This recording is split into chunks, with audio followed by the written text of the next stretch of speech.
everyone. Thank you for tuning in for another episode of Paranomaly Beyond Disclosure. We are a weekly podcast dedicated to sincere, in-depth investigations into the paranormal, supernatural, and the metaphysical, with a special focus on the UFO topic. We take a sincere, analytical approach, thoroughly evaluating each case and its implications. Our discussions go beyond the surface as we engage with researchers, investigators, and experiencers to explore the deeper layers of their testimonies. We strive for high-resolution analysis, carefully examining evidence, patterns, and perspectives that challenge conventional thinking. If you're looking for a podcast that seeks deeper understanding, you're in the right place. Please be sure to like and subscribe and follow to receive notifications when new content is made available. You can also visit us at www.paranormallypodcast.com for more content and information, including all our social links. Thank you again for watching or listening, and we hope to see you on the next episode of Paranomaly Beyond Disclosure.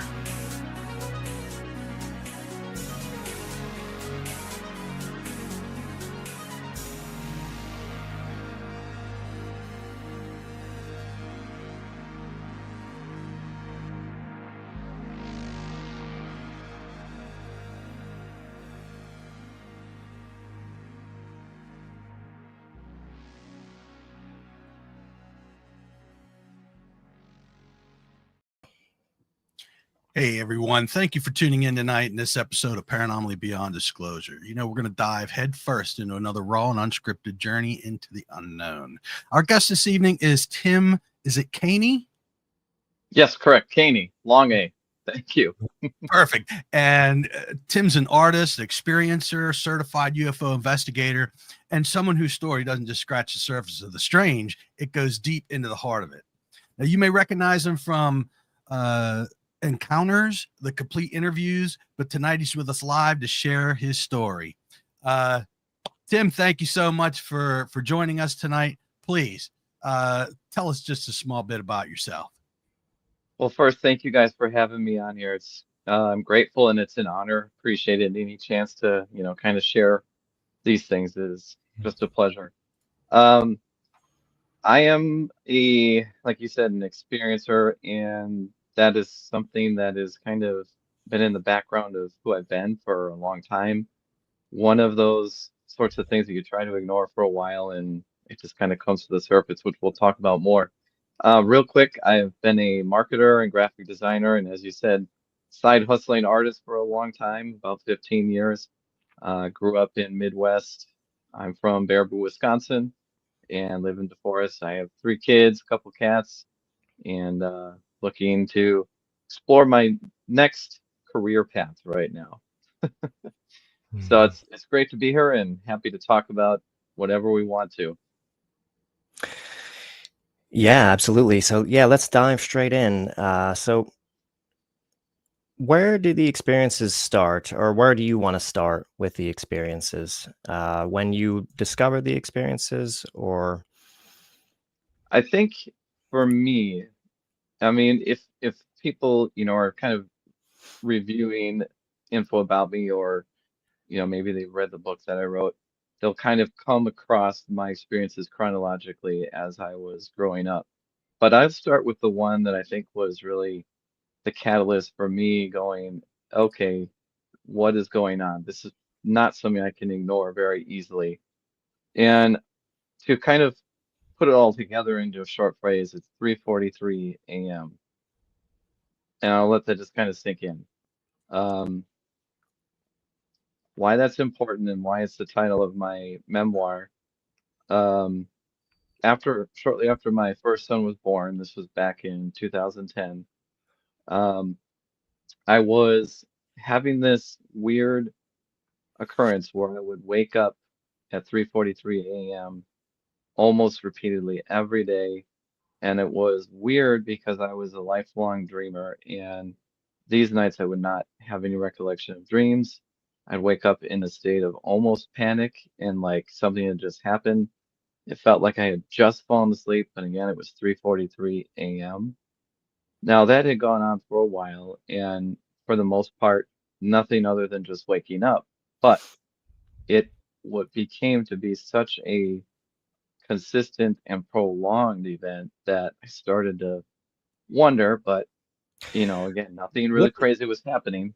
what did you first wonder about regarding that? What was your first thought as to, what could conceivably account for waking up at the same time so you're saying almost every night. So you'd wake up at 3:43 the one night, then the next night 3:43, and then the next night pretty much without Yeah. a break in that. Yeah. So this was probably several weeks, maybe even going on a month or two before the event, which I'll get to, where it wasn't just waking up. When I was starting to wonder, like, okay, maybe it was just that I had to go to the bathroom or whatever, but once it kept going and it wasn't just a normal, I got to get up. There was like something that just happened, sort of Mm, waking up, and mm, I look over, my wife is, in our bed. She's not moving at all. So whatever I felt like had happened wasn't occurring to her. mm, Um, but again, it was like something was going on, but my brain didn't know. I didn't have any memory. No nightmares were in there. It was just like falling asleep and then 3:43 a.m. But I wouldn't. So I would wake up. I'd either go to the bathroom or I'd be in bed and look. I eventually started to keep looking when I would wake up, and it was like, oh, mhm, mhm. 3:43 a.m. again. So that all kind of came to a head. Um, One evening, I was late morning, I guess. Um, I had gone to sleep and I'm awoken, but I can't open my eyes. I can't move. And the only sensation I have is this drumming hum that's in my head. It was like a noise, but I could feel it throughout my body. And, the best description I could have for it is if you guys have ever seen the Whale Star Trek movie with the drone that comes in the beginning of the film, it sounded almost exactly like that, the same The sort of what cadence. the what Star Trek movie? Did you say the Whale Star Trek movie? Yes, yes, That's there's an old one. which cast was it? Was it Patrick Stewart or No, was it it more? was It was William old. Shatner. Was it the Oh, Voyage Home? That's like the yeah, I think first that They, is. one. yeah, they That's the had to. first one, isn't it? The first like Yeah, cinema Star Trek movie. Yeah, okay. I know what No, you're talking. I think the Search for Oh, Spock was like the first, something like that. But the Voyage Home, okay. yes, yeah, they had all this trouble, and they had to go find a whale yeah, uh, to help them because the whale's yep. signal or voice or whatever. Yeah, that's what they needed. Yeah, so like in the movie, the whales had died out, and future Earth was Mhm. not communicating with this drone, which was communicating with the whales. And in space, it came and it was devastating Earth just because of its power. But it had this sound to it that I always remember as a kid. And it was just so weird that this was what I had heard. It was very much like it. It wasn't exactly the same. It was So deeper so it and wasn't more that of a feeling. sound. 'Cause what I'm wondering is that, you had heard that sound, you know, had watched that movie, and whether or not they selected that sound because it was something that you would associate with Star Trek or outer space or Yeah. Well, and that's the thing. It wasn't exact. If you listen to the movie, there's some like squabbles and squelches in it too. Mhm. And it's higher pitched than what I remember, but it was more the droning cadence in the background of that noise was what I remember feeling. And later on, I would read about other people's experiences that described almost the exact same thing when they were not able to move. So as this is happening, I'm laying there. I know I'm awake, but I can't like open my eyes or move or anything. And eventually, I'm sitting there thinking, what is going on? What's happening? That sort of thing. Like, okay, sleep paralysis, what have you.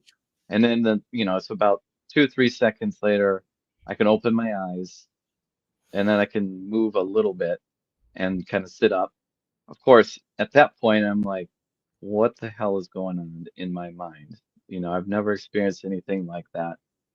Um, the sound is gone, the vibration is gone, and I'm upright, just kind of frozen in bed, thinking and not thinking at the same time. What I first noticed is that the room is kind of, this could just be moonlight, but it was all awash in this kind of eerie bluish green glow and shadows everywhere. And I try to wake my wife, I touch her, she doesn't move. I kind of whisper her name and she doesn't respond. So I just kind of let that go. And she's like not aware at all, not conscious. And the creepiest, worst feeling that you ever have when you're in your room is that feeling of somebody being right next to you, and no one should be. That was the next sensation I got. And, it's more of like a caveman reflex where I got the feeling they were right next to me. And so our bed was centrally oriented on our wall, and I only had about 2 or 3 feet to the wall. Then our window looking up to the west was right there. So I look and I swipe out at the same time, reflexively, thinking that there was just something right there. And it's kind of more of like a defensive mode. Um, and when I looked, there was a dark area, but nothing there. My hand felt like it went through a coldish spot. And as that happened, I saw this little shadow, not a figure. It was not really having its own shape. It just kind of flitted across the wall and up out the window. And I just kind of sat there for a long time. And that was probably one of the most eerie, kind of terrifying things that, again, this was when I was in my mid 20s. And I had had other lesser extent strange or unexplainable experiences when I was a kid. And this one just kind of took me over that edge of like maybe to, okay, there is something strange going on. This isn't just, random awakening. And when this was all done, I looked at the clock, 3:43 a.m. Oh, really? Yes. Interesting. Okay, but before we go to the other experiences, let's linger on this a little bit. So this was the very first one that engendered in you like the feeling that there's a reality to these experiences, or that there's something. Hmm. Was there any notion of abductions prior to this? I mean, what like, or was this, So or was that all put together post this experience? I think at that time there was a slight like, oh man, there's a possibility, but I was still of this it's hard to describe, but still in the 9 to 5 working mode, right? Like of that, this stuff isn't supposed to happen. It's not something you should dwell on, even though the other side of my mind was like, yeah, this is absolutely a possibility or something. But honestly, I didn't know what it was. A lot of that piecing together did not happen until much later. Quickly after this, with just our first kid, we all we're still, my wife and I both working on our careers and everything. I try to just keep going in that world and kind of push that one to the side. But every day there's that little gnawing like memory of that. I mean, it was a traumatic event. I mean, honestly, that's what it was, and it stayed in there for a long time. Um, and I So didn't explore it more till much later on. yeah, so traumatic. So the intensity, I guess, it Yeah. wasn't that you were just hearing this sort of droning and you had sleep paralysis and you heard this droning. There was something very sort of intense about it, like Hmm. it was at a level where something clearly is wrong, if something is not normal. It's not like Hmm. anything that could be relegated to, like, wow, that was a weird dream or anything like that. It was so sort of physically palpable Yeah. at that moment, Yeah. and Well, I probably think what, Oh, intentionally, go ahead. right? So it seems like the 343 sort of timing of this, and Hmm. it seems like there's some kind of preparation, maybe. I don't know what you think about this sort of happening, and this is kind of like the culmination of that. And maybe it was also intentional that prior to this experience of sensing the presence, that you had some idea that you could be an abductee, so that you would interpret this in the desired way. Well, go ahead and say what you were going to say, but I also wanted to ask: did the 343 thing continue after this, or did it stop after this? So I'll answer that one real quick. What I remember is that yes, it stopped for the most Mm, part after mm, that. Now, at least in that period, there were other small, and you guys probably are familiar with this, small periods of time in different periods of my life after that, where I would have smaller periods of time where I would wake at 3:43 a.m. But I already knew from, so that would be after I do the hypnosis, and so I'm kind of already aware of what it is. I've gone through that before, and that sort of intense fear is gone, and the same things didn't happen. I would have dreams or lucid dreams or whatever you might call it in these ones. Prior, there was no dream to prepare me for waking up in that state. There was just blankness.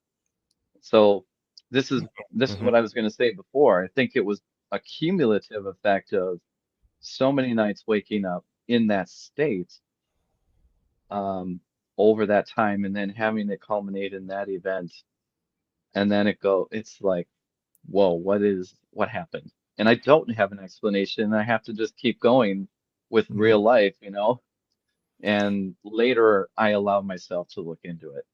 Yeah. And do you think, though, that it was somehow designed to be exactly like that? That whatever it is controlling these experiences, wherever they're Hmm. coming from, they're wanting the effect that is happening, at each stage. They're wanting you to eventually start realizing that, this can't be, th- me just having to go to the bathroom and getting up in the middle of the night. They wanted that progression. Do you have a sense that there's something here that is for the effect? It's for effect. It's for I think so. Yeah. development of some kind of. I think at this point, after all of the kind of self-education and hypnosis and everything, definitely that is the sense that there was a reason for it. Um, there was maybe even in the 343 number something there that I further looked into later. At the time, I really couldn't fathom, literally couldn't fathom what the the I didn't have the level of education in the phenomenon at the time, which is funny because I did grow up, watching X-Files and stuff like that, had a passing interest, but I did not have the level of personal experience research in others and things that other people have shared. And then I didn't have the hypnosis yet, and having time to process it on my own after that.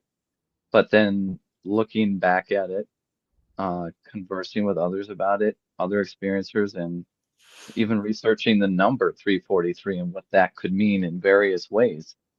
I think absolutely they did have some sort of design behind it. Hmm. Did that turn up anything? Your research into the number 343? So it did and it didn't. And I find this often with at least my own case where I feel like whatever is interacting with me is more kind of a trickster, or like they have a twisted sense Yeah. of humor. Yeah. With 343, I figured out that there is some tie-ins to, very loosely, the Pleiades and that area. And I did go into more details in my book on that, a little speculative analysis on those sorts of things. I think what I did is I was like theorizing, okay, is there a star coordinate that kind of aligns with 343. You know, of course, I looked at 343 being in the bewitching hour, which is like, okay, yeah, strange stuff happened, but there's not much deeper info than that. 343 is I think, a prime number. So I looked at those, mathematics. Mm-hmm. I looked at angel numbers for a long time. You know, I'm at work on break. I'm like, what does 343 mean? I did that for years, but I never could come up with anything. Mm-hmm. I think it was more of at this point, my best hypothesis is it was sort of a calling card of who was doing it. And if uh, in my book, I talk about it, and I have transcripts of our hypnosis session. Mm. Um, and there is some tie-ins, I think, to the Pleiades there. So I think that probably is it. It just is so weird to me. So it adds up to one, which could signify, the beginning Oh of yeah, something. Um, absolutely. now, was there any materialization of synchronicity regarding 343? Would you see, because I just will have you know that prior to listening to your story, on the day that I was to listen to your story, I ran into someone with a hat that had 43 on it. And No, wow. for some reason, I fixated on that number. I didn't think that much of it at the time, but I thought, I wonder if that number's because I kind of routinely look for these patterns, Hmm. and so I just kind of made a mental note of that. And then later on, I watched your on Breaking the Silence, your interview on Breaking the Silence, Oh and yeah. couldn't help but think about that. Yeah, that 4-3 hat that guy was wearing, which was a fire department. Oh, Was funny.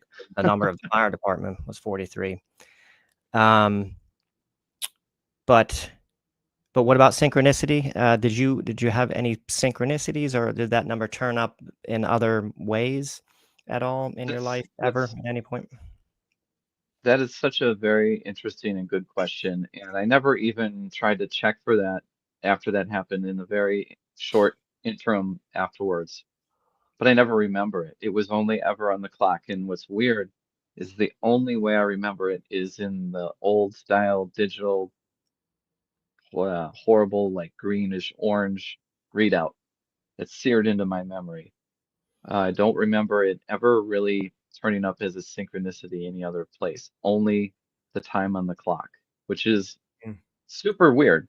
You know, I didn't really do a deep dive into any other thing that could have added up to that, to be honest, but that's because I never thought that there was a tie-in other than that time frame. Mm-hmm. So Yeah. yeah, I mean, I guess one of my favorite games was made by 343 Studios, Halo, but Ah, I okay. never put that Wow, together. that's an You odd know, I played that as coincidence. a kid. Yeah, yeah, but otherwise, no, no, just the time. Hmm. Mm-hmm. Other things though, you know. Right. So let's get into some more of the experiences then. Where do we want to go to? Do you want to go to the beginning, Well, when the first odd things started happening, sure, we or can talk about that. I mean, the only thing that we would really skip over is we moved to Rochester, Minnesota, and I started to have more of the paranormal experiences there, lucid dreaming, and then I had kind of a triggering moment because kind of inadvertently I was starting a new job, new city, another kid on the way. All that stuff takes over in your mind. You know, you're just on execution mode, even though these little things have always been there. Um, and just before we were moving back, because we were on to our third kid, this was over several years, I had seen an image of an alien, what we typically see in mass media as a gray alien, on a mm, advertisement in the Hy-Vee that we were at. And I was not prepared for how my body physically and emotionally reacted. It was like I saw something and it stopped me cold in my tracks. I got triggered like it was something that I had seen but had forgotten about. mm, Um, it flipped a switch in me. And Yeah, we kept walking. We were out of the store, but it never stopped kind of unraveling inside of me. yeah, and that is something that has happened to quite a lot of abductees, and many people have seen the cover of Communion, Whitley Yeah. Strieber's book, have had that precise experience, where you can't put your finger on it, there's just something, about that face that it seems familiar or just seems to evoke some kind of emotion Hmm. inexplicably. Yeah. Uh, and with some people, it's really, what would you say was the level of intensity of that? With some people, like I remember we were talking to Suzanne Chancellor, and she said she almost dropped her child, Yeah. upon seeing the cover of Communion. Luckily, I wasn't holding a child. Yeah. It was so the intensity, if it's a 1 to 10 for me, in that split second, it was 11. And it Oh, wow. dropped right away Okay. because I had to, we were all on the way out of the store. My mom's there, my wife, our kids, and it's just like right here, and I'm mid stride, and it hits you. I stop. Nothing else in the world existed except that reaction to that Mm, picture. mhm.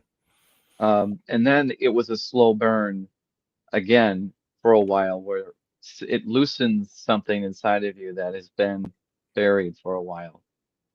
So I Did you would agree, like if I had a continue to kid, Yeah, did I you would have continue to dropped it. dwell on that face? Like, were you, like, when you went home, still thinking about that, and the next day, like, "What was that?" "What the hell happened?" Was Yeah. it kinda like that? You just couldn't get It over was that like that. face? Yeah, it was like that. But then at the same time, I was like, well, I knew this in some way. Like, it was like, well, yeah, Mm, of course that's there. You just forgot about it almost. But I had mhm, to get to the bottom of it. Like, I couldn't stop thinking about why that did that because there was, to me, at that time, no explanation. mhm, At that time, I had no conscious memory of seeing anything in person other than what had happened that night when I woke up at 3:43. As a kid, I didn't have conscious memories of seeing gray aliens. However, as a kid, I do remember having repeated yeah, nightmares, which, which we'll get into. we can talk about. Yep. And then also one other conscious memory of being poked and prodded in bed with nothing in the room. So we're making that transition back home. We're moving back to Madison, but this is something that unravels that. Now, interestingly, my mom had talked about some experiences she had, and I already, from based on what she had told me, knew that she likely had been an experiencer as well Mm, at this point. But that was years prior. So I'm kind of aware that it might have been in the family at this point, but still, like, I gotta work, I gotta, provide for family and all this stuff. So priorities are like, stay with that. This is not priority, but I still, every once in a while, I kind of research little bits here and there. I almost And wonder if there's something, that sort of thought that was coming up, sort of don't sort of dig into this, stay focused on work and stuff. I almost wonder if that's them in some cases, because I think they tend to want that situation. There's clear evidence uh, that at certain stages, anyway, in the hmm experiencer's life, that they don't want you to sort of unearth certain things at a certain hmm time. They want this to unfold in a timeline that is either suitable for them or suitable for you. I mean, it's difficult to say, but Yeah, I mean, who knows? But I wonder if those thoughts, because it's I wouldn't absolutely be like possible. that. I would be totally, like, all in. Like, Yeah. what is going on? That would be my primary thing, and I wouldn't be able to help otherwise. But then again, we're all unique, and that just could be Well, the that's what yeah. the struggle was because part of me was wanting to go all in, part of me was wanting to Mm, just stay mhm. focused. So I was really split. But it What got to such a point where it was so emotional, a lot. I actually reached out to MUFON and did their experiencer questionnaire just to kind of like either put my fears to rest, so to speak, if I wasn't on their scale of experiencer score, or then maybe give myself permission, like, hey, if you're scoring high on this and they responded, which they did, then go through with this and figure this out. And I had a great conversation with one of their specialists and, you know, got referred to a support group, which was really crucial to exploring all this, like you said. And then from there, local hypnosis specialist and a book. So I read John Mack's work, Abduction The or the Abduct. other one? Yeah, the one, yeah, Abduction, I think. Hmm. And there was a drawing in it, and I was reading it here and there. And one night I saw this drawing, and the same thing happened. It was somebody. It was just a simple outline drawing of a typical, big head, big eyes. But I had to put the book down because it did the same thing. It was a fear response of Ah, like, so it ah, still had that charge to it. That's a yeah, question that I was curious about, whether subsequent, uh, observations of the gray alien face produced the same or yep. similar, reaction. Absolutely. It didn't start to wear off or maybe fade because it's still there once in a while, but it's not the the terror that I would describe in the beginning is not there. The fear is much less. It's more of a like a recognizing, yeah, this was painful and tough, but I can take it now and this is like normal for me. But it took years, it took the hypnosis, it took drawing some of this stuff out and maybe even talking, on some of these podcasts about it. And writing the book. I mean, a lot of the whole reason for writing my book is to get it out and kind of Mm, try to mhm. come to terms with it all. But I Yeah, mean, if you process show it. that, Yeah, yeah, absolutely. yeah. If you show a picture of something like that to my mom, though, she will like, "Bloop, I'm out." It's the same kind of reaction Yeah, she has to yep, the gray alien face. yep. Interesting, yeah, and it probably, I mean, it is the case that, some legacy abduction researchers feel like if you're an abductee, almost guaranteed, your parents or one of your parents, is also an abductee, and your children will be abductees. What were before we move on to, the early experiences, you mentioned some paranormal experiences. Todd hmm might have some questions about your paranormal experiences. He's a paranormal investigator. What was happening paranormally at that time? So the biggest one that I can share, and a lot of it was just weird stuff that would happen to me and my friends, like more things that we wouldn't expect to happen in the real world. But the one that I actually wrote a short story about it in eighth grade. There was many nights in our duplex where I would be going to bed and I would feel a presence in our room and it would start to press on my blankets, around me, and I would look and there'd be nothing in the room. And I, as a kid, put my blanket up over my head and it would start again. And then I would remember a light coming in through our window. So our room was downstairs, but the window was above grade. So it was this little one just above the ground, but we would sometimes have moonlight come in. So I didn't know if it was just moonlight as a kid. And that's where the memories stopped as the kid. The other thing I would remember is we had this laundry room right outside our bedroom, and all the time I was scared as a kid because it would sh like it would be mostly shut, but it would do this and tap like all night long, or and then come out, and then I would sit there and watch it all night as a kid. Now, I remember asking my mom later about that, and and as a kid, and she's like, "Ah, it's just the wind." It was drafty old duplex, and so I'm like, "Okay." As a kid, I bought it for the most part.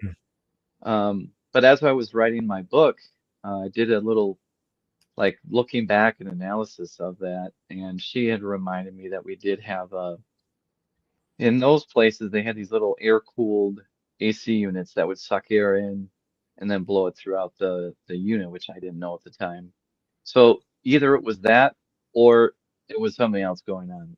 And Hmm. that that door I'm not ever sure about. The other piece with the light and being kind of, poked and prodded in bed, I had more way huge revelations and memory recoveries from hypnosis on that. It went further, and we can talk about that too. But those were some of the primary things. Some of the other things are maybe less paranormal, but of that like fringe sort of stuff where I talk about in my book, I was always more comfortable around animals. I felt like I could feel what they were feeling, or they would always seek me out, and I felt less comfortable talking to humans or adults as a kid.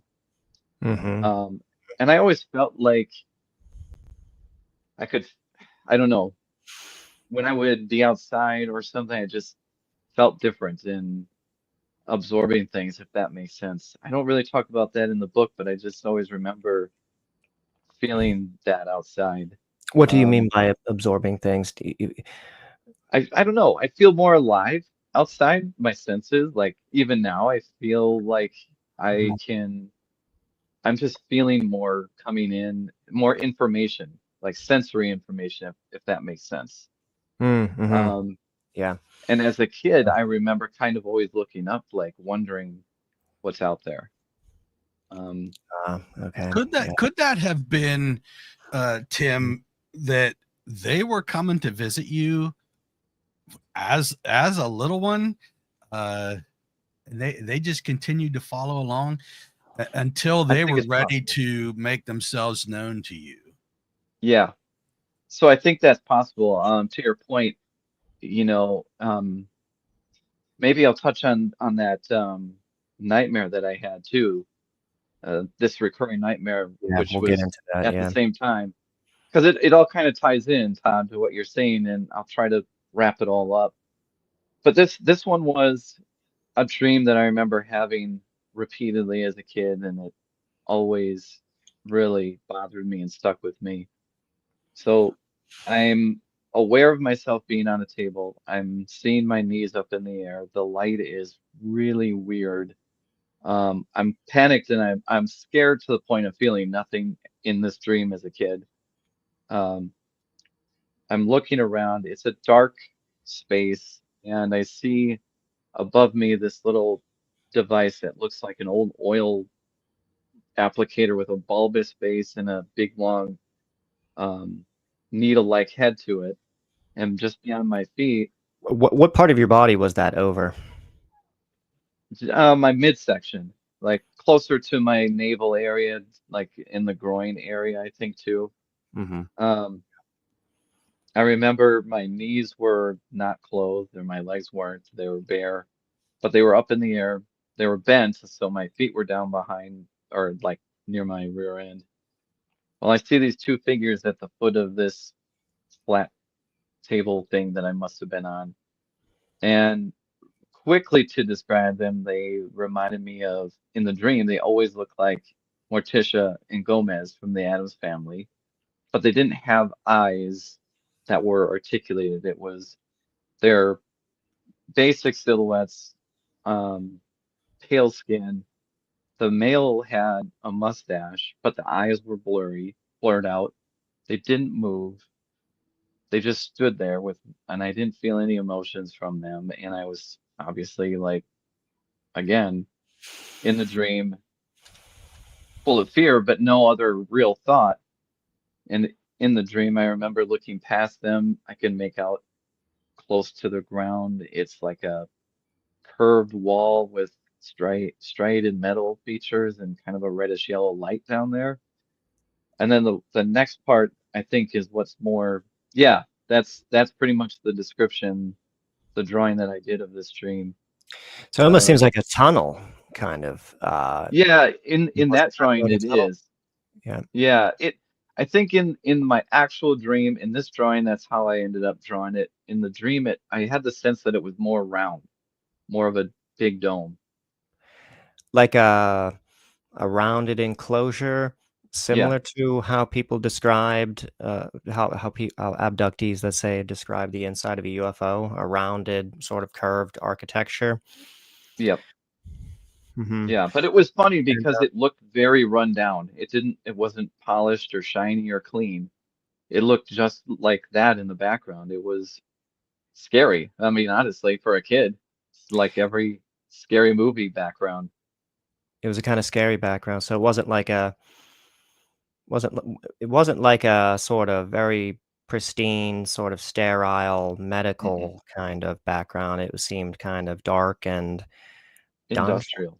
industrial. Okay. Yeah. Not dungeony, industrial. Okay. Yeah. And And so, oh, go ahead. I just wanted a quick so the two figures, they probably had eyes, but they were blurred out for some reason. You just couldn't see the Yeah. eyes. And it That's was a what I've man kind and of woman. come And to did you get any impression about them? Did you get like the impression that they were husband and wife?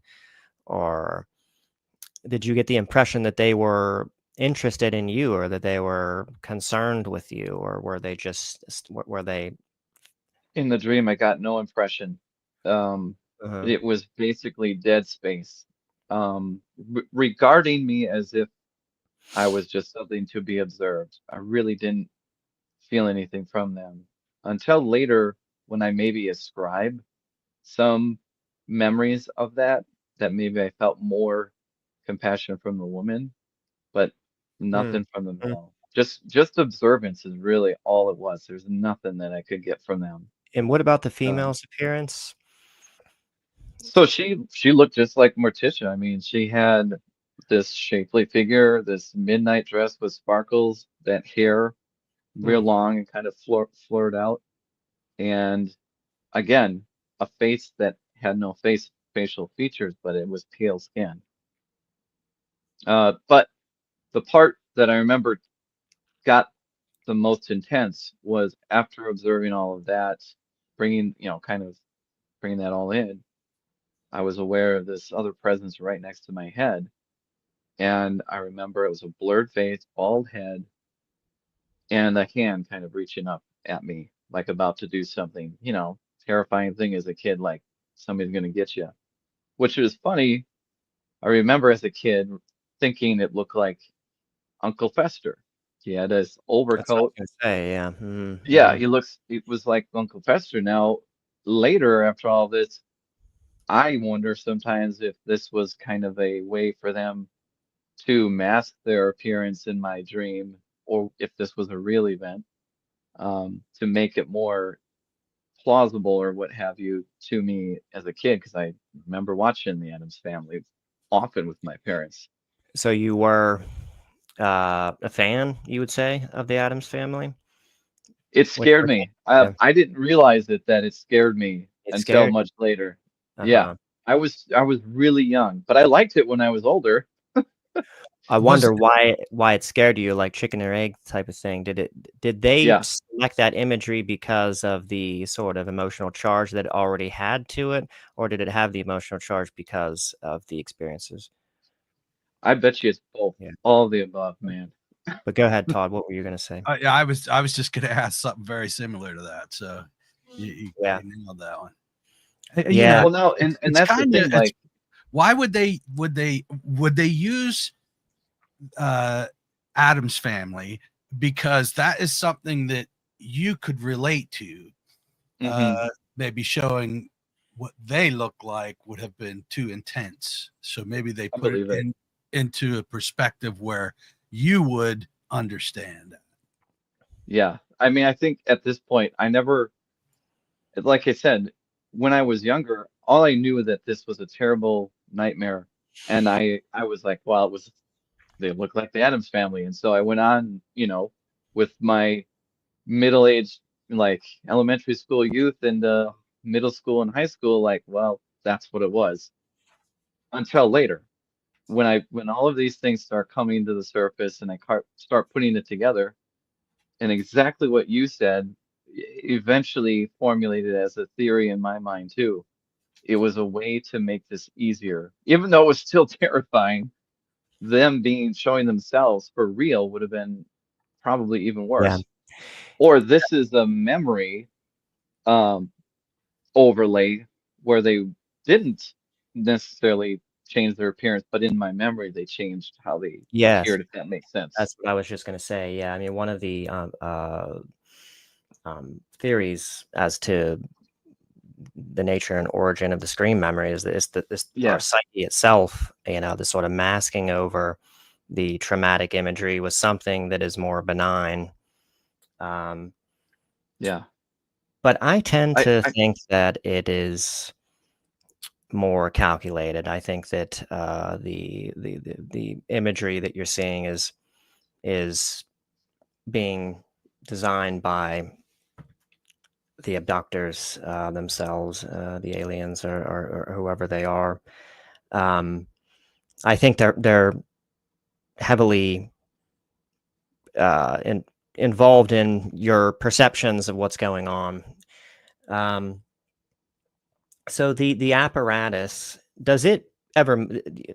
I think you said in uh, Breaking the Silence that it descended. It sort of came down. Was it just there, or did it descend? And so I remember. Oh, I'm sorry. then, I remember in the dream sequence. I keep calling that because that's how I remember it.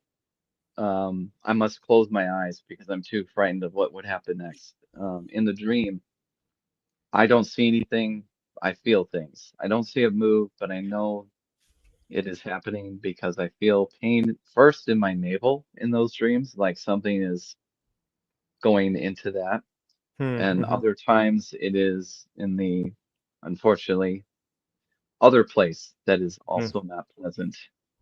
But then uh, it all stops.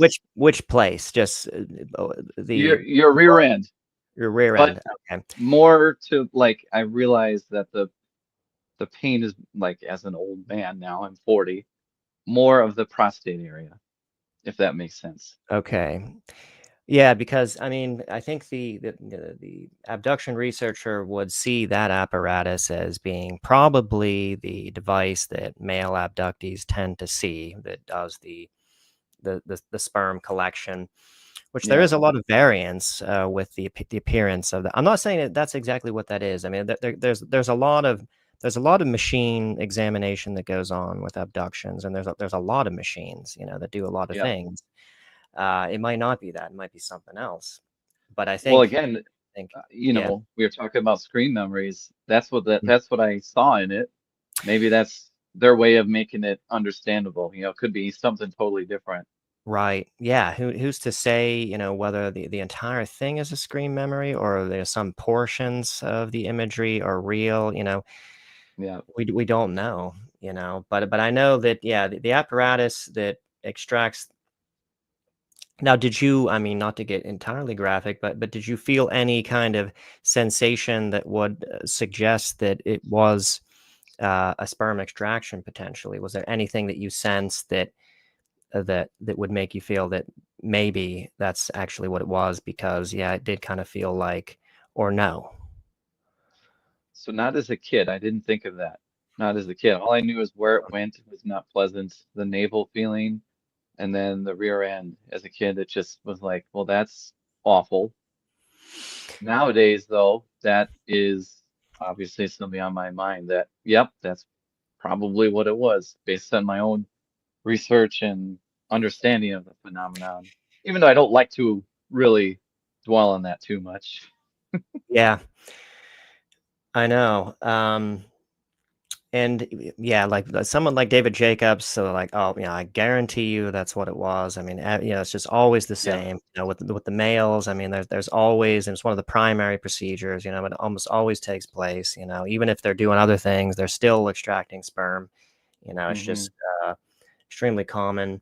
I think he would be all but convinced that that was a sperm extraction procedure.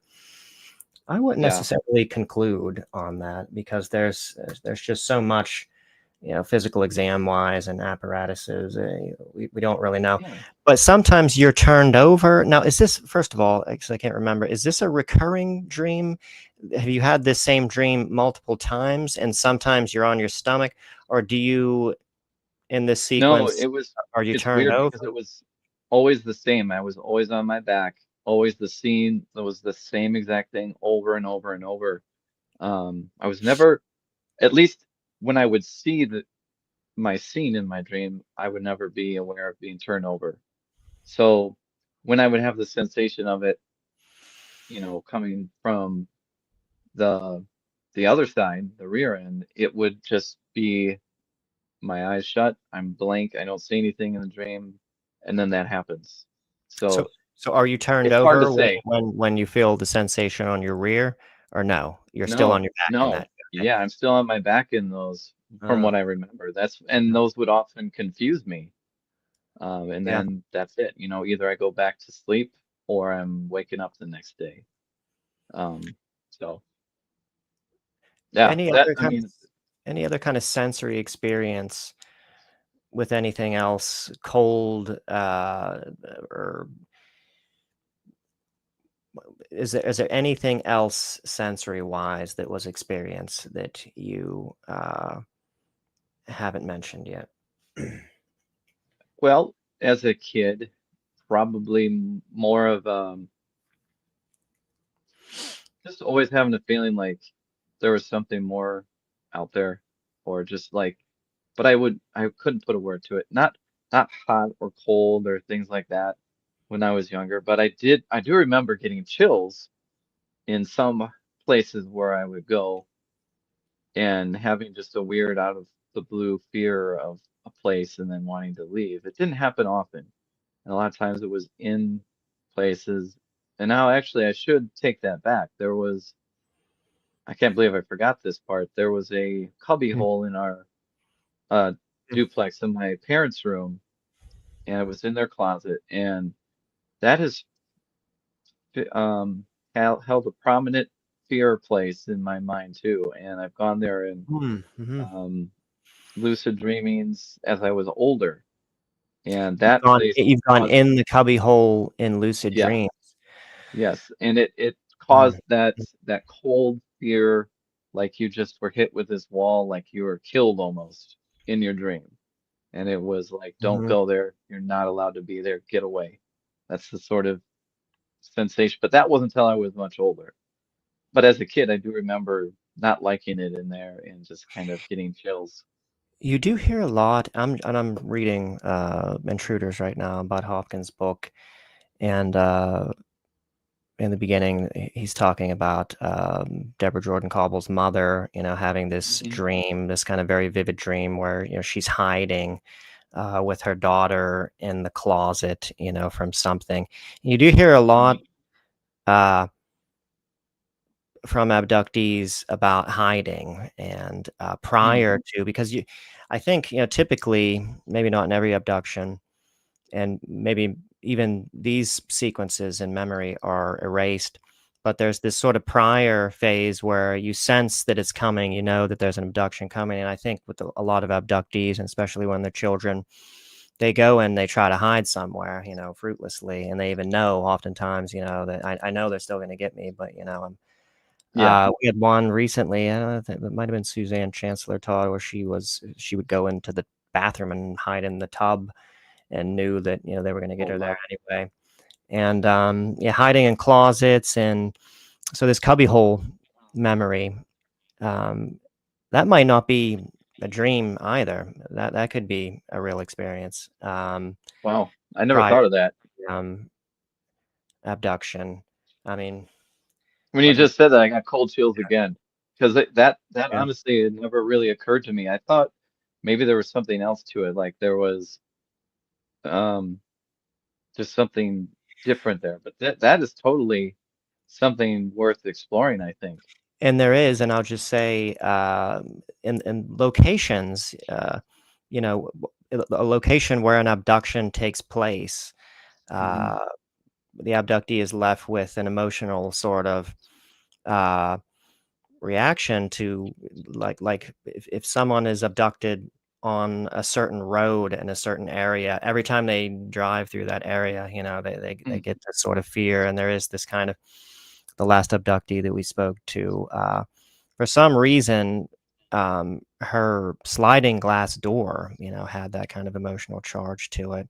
And there is this kind of, with certain locations and even maybe certain Yes. objects and things that become attached to your memory of the experience somehow. I think those places that I lived, that duplex, which is funny, you asked about the 343 synchronicity. I forgot, our address was 323 13th Street, so Mhm, that was, I mhm. mean, it's a couple numbers off, but I never really Yeah, but it's tied those two together. And then also the condo where we lived in Madison when the 343 stuff, that I still have memories of that, like those two places, like they are far off dreams of nightmarish times that didn't really happen, but I mean, they did. I lived there. So I feel those emotional charges in those places, definitely. Yeah. And before we move on to the experiences, I just want to say, just going back real quick to the touching experiences. Yeah, What's your post analysis of that? Do you think that because you hear a lot about this, during the sort of preliminary phase of the abduction, them touching you, like hmm, seemingly needlessly, but there must be some kind of purpose to it. yeah, Um, do you think, first of all, that had you pulled down the blankets, that was probably them, small 3.5, 4 foot grays, that were doing the touching, or do you think that they were just producing the sensation of being touched, almost in a poltergeist or paranormal way, because that can also, happen. You can feel the sensation of being touched. yeah.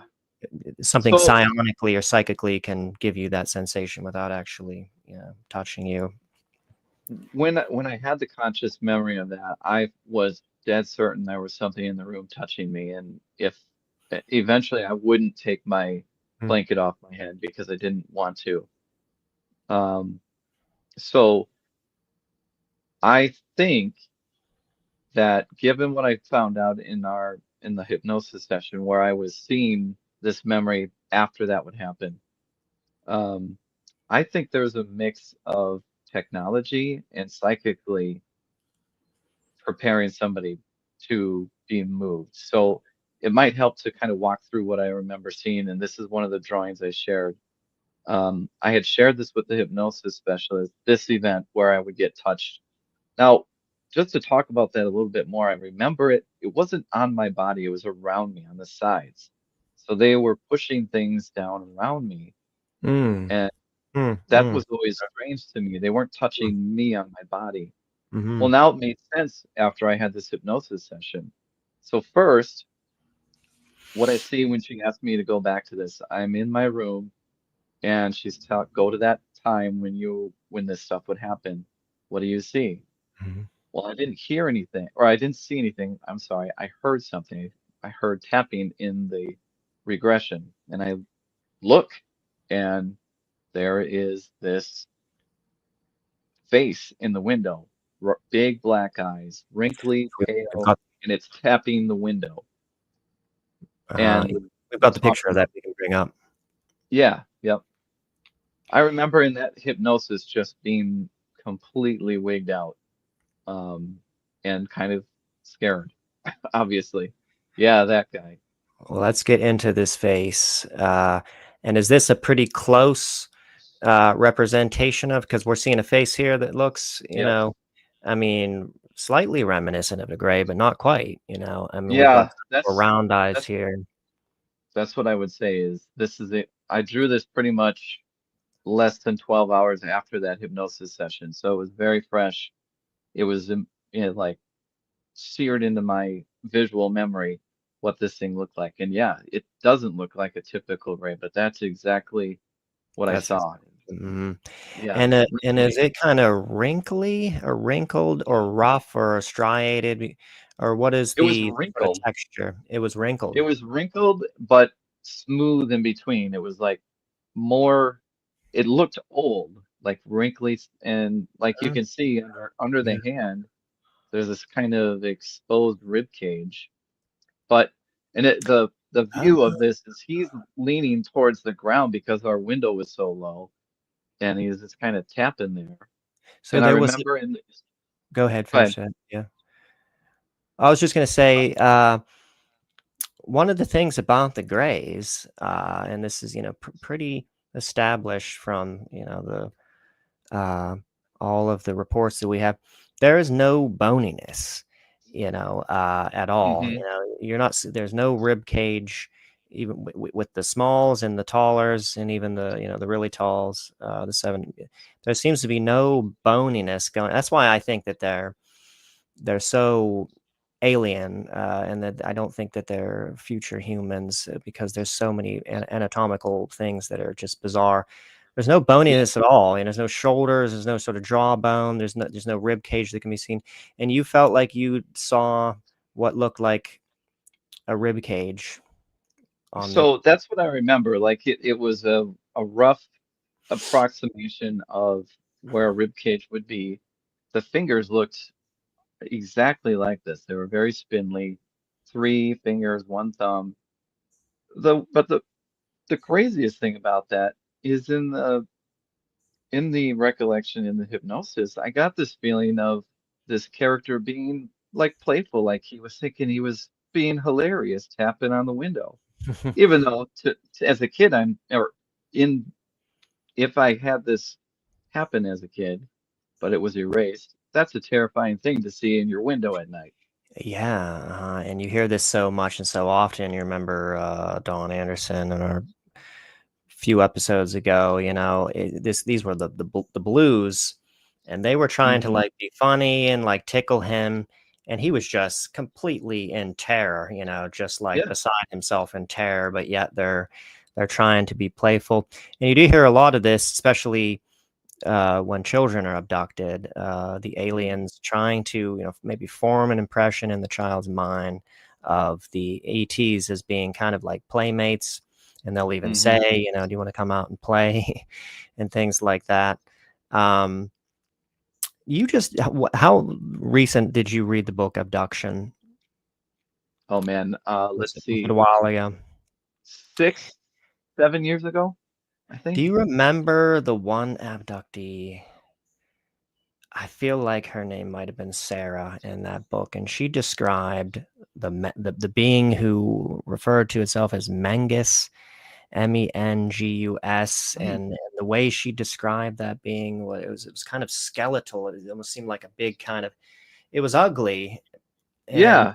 I felt like this Okay. was a species distinct from the Greys, from Yeah. those descriptions. Well, And here's what I should add because this wasn't where this stopped. So the mhm, hypnosis person is like, okay, what happens next? Well, I go blank in the memory, and he shows me this little like gyroscope ring thing in my mind, like a top spinning. And I remember hearing, "Do you like that?" And I remember responding in the hypnosis as I was a kid, "Yeah," like really excited. Then I go blank. The next scene, I'm seeing my feet wrapped up in my blanket. So that's what they were doing. They were wrapping me up, and I'm floating 4 feet over the ground. And I look to my side. There are well, there are beings escorting me, two on each side, but they're light. There are different colors of light, and one is purple or blue. And for some reason, I thought that one was bad or it wasn't right. But this mm, figure, this tall one, I saw his light form in front of their craft. He was like 7 feet tall, and I remember he had a metal device in his hand, like a control thing. It looked like a remote of some device or some making. mhm, And it was in my mind in the hypnosis that he was not the same as the shorter, worker bees is what I kind of call them mm, right now. But mm. all I saw was light. There were silhouettes of humanoid shapes, short, but he was the tall one, just, he's like calling the shots. So I've always wondered if he was distinct also from what we typically see as grays. Yeah. Yeah, and it may be the case that that yeah, the beings that we're generally interfacing with are not the real intelligence, Yeah. overarching. The operation. They're as uh, can't remember her name now. She felt that they were designed to handle this vibration, was I think how she put it. Oh yeah, I've read That, that too. yeah, to sort of be in this, that in general, these ETs, just can't really reside or for very long in this sort of density, and so they Hmm. they have to have these lackeys, these beings that can operate in our reality, and yeah, I think we always kind of forget about that, that who we're interfacing with, what the abductees are interfacing with, may in no way represent or give any clue to the real intelligence behind it. Yeah, I definitely got that sense from that hypnosis session for sure, that there was a hierarchy, so to speak, of, certain individuals, whatever they are, doing things and other ones calling the shots, or I mean, who knows? Like you said, it's something worth considering at all times Yeah. to really remember. Now we have the picture too, Todd, if you want to bring that up, of the now, did you see this in your mind, and what did you describe it as? So Uh, it was so weird that so I that had never done circular thing, Todd, that one circular kind. Yeah, I like that. Yeah. this one is a separate scenario. If you go up to the one with like it looks like a dinosaur blanket with it's two up from there. Yeah, that one. Yep, I see your cursor on it. Yeah, so that's how I would have described it. I'm sorry, I forgot your question, Jim. Oh, I was saying the thing that you were shown, that he asked you whether you like it, or do you like this? Wasn't Oh, that the circular thing, or what was that? Do you have a drawing yeah, of that's not in the drawings that I sent you guys because that? it seemed more like just a distraction for me, in that moment. But it looked like just a metal ring, but it was spinning like on its sides and wobbling. Um, Hmm. I mean, Like as if you simple would as I drop can a ring describe or it. something and Yeah, it's kind of yeah, wobbling, exactly. or it stabilizes. Yep.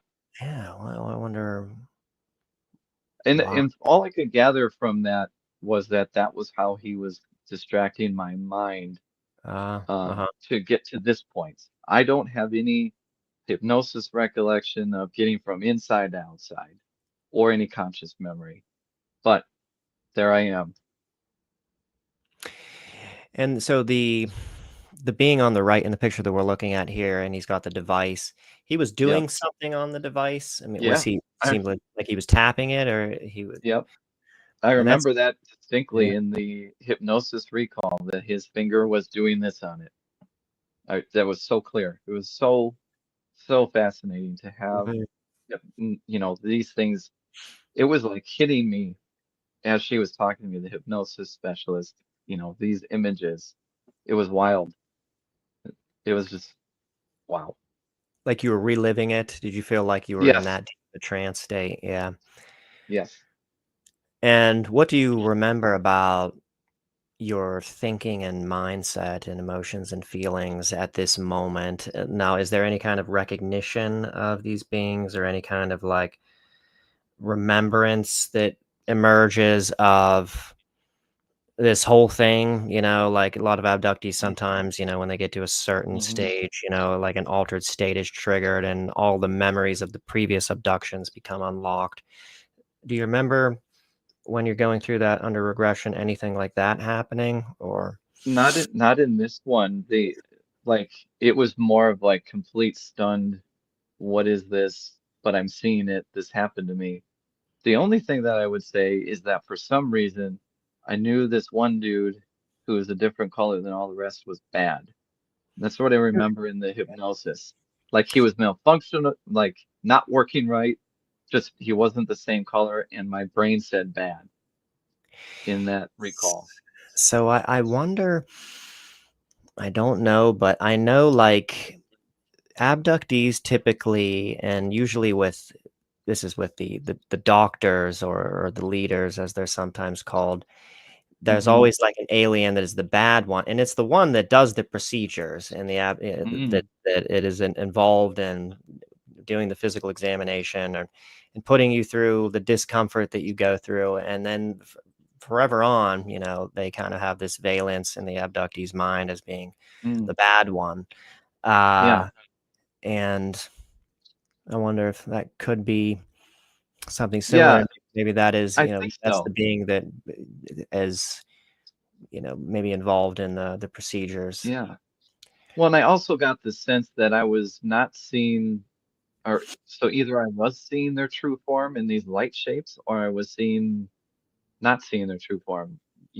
Take your pick, but Hmm. there was something I remember very distinctly. It was going through my head often in this recall that I'm seeing their true form or something like that. And that's why they were light. Oh, yeah. Yeah, maybe that was their true form. I It don't would know. pay sometimes if you're doing more regressions in the future to go back over that, because sometimes the screen memory can Yeah. persist, even under regression.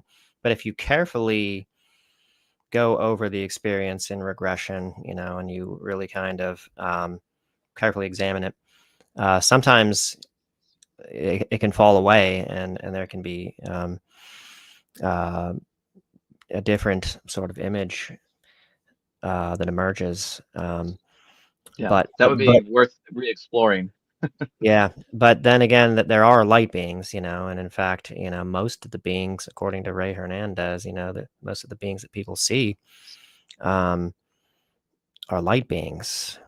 It seems like, I think I got that right from his statistics, and and certainly there are. I think higher dimensional extraterrestrials have light bodies, and Yeah. what that exactly means, I'm not exactly sure, but I I'm think not either. there's some kind of form that's beyond the physical, but it's still a form that is inhabited by a consciousness. Yeah.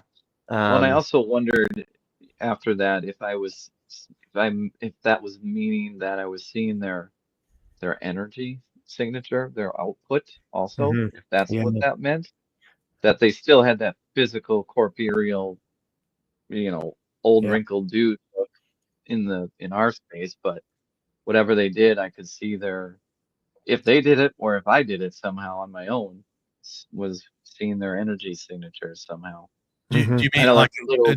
do you mean like an aura?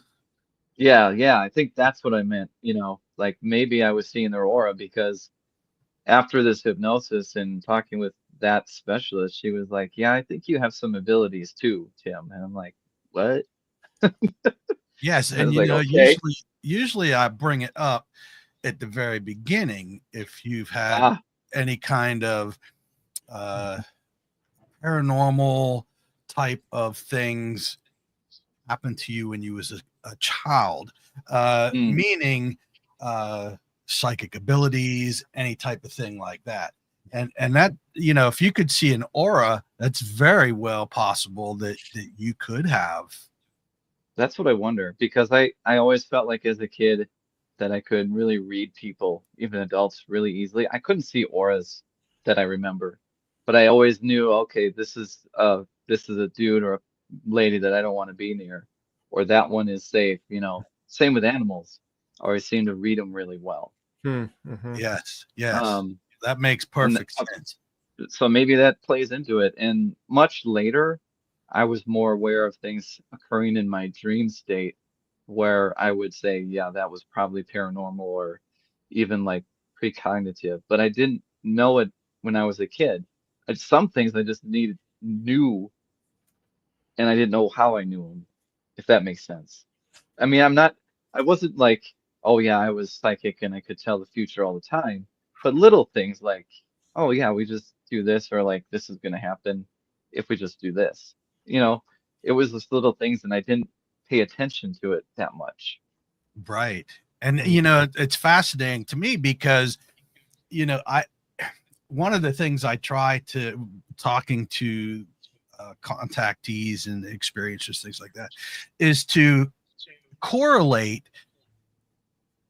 if they have any kind of abilities, even though Mm, they might not know it then. yeah, or even after a regression or what have you. I think it's to me, ghosts will show themselves when they want you to see them.